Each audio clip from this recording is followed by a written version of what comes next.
Telugu cinema చరిత్రలో తనకంటూ ఓ పేజీని లిఖించుకున్నారు దర్శకుడు ఎస్వి కృష్ణారెడ్డి.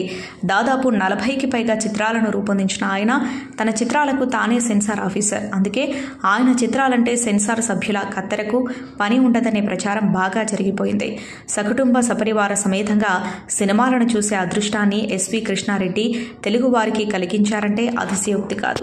సినిమాలోని సన్నివేశాలే కాదు, కృష్ణారెడ్డి స్వరపరిచిన పాటలు వేణుల విందుగా ఉండి ఆయన చిత్రాలను మ్యూజికల్ హిట్స్ గా మార్చేశాయి.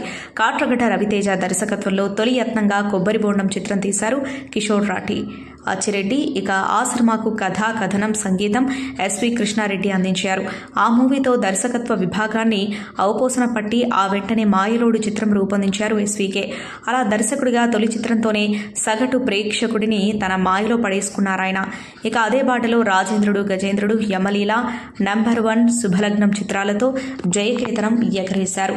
అగ్ర కథానాయకులు బాలకృష్ణ, నాగార్జునతో తెరకెక్కించిన సినిమాలతో కాస్త తడబడిన ఎస్వి కృష్ణారెడ్డి మళ్లీ మావు చిగురు మూవీతో ఫామ్లోకి వచ్చేశారు. ఆ తర్వాత వినోదం, ఎగిరే పౌరమ, ఆహ్వానం, ప్రేమకు వేలాయరా, సర్దుకుపోతం రండి, పెళ్ళాం ఊరెళితే, హంగామా వంటి సూపర్ హిట్ చిత్రాలను రూపొందించారు.